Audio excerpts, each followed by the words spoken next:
যুক্তরাজ্যের লন্ডনে ঘরের ভেতর ঢুকে তলোয়ারের আঘাতে এক কিশোরকে হত্যা করা হয়েছে। হামলাকারীকে আটক করা গেলেও আহত হয়েছে 2 পুলিশ সহ 4 জন।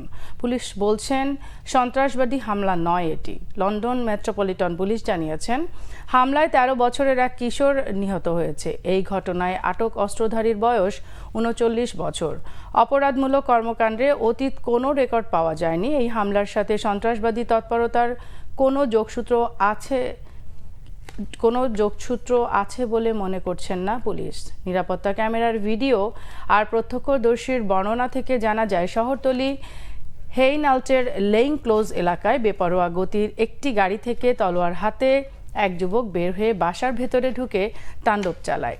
এলোপাতাড়ি আঘাতে হতাহতদের চিৎকারে আতঙ্ক ছড়িয়ে পড়ে। টেজার গান ব্যবহার করে ওই যুবককে আটক করেছে পুলিশ। তার আগেই তলোয়ারের আঘাতে আহত হন 2 পুলিশ সদস্য। হামলায় আর কেউ জড়িত না থাকায় আতঙ্কের কোনো কারণ নেই বলে আশ্বস্ত করেছে পুলিশ।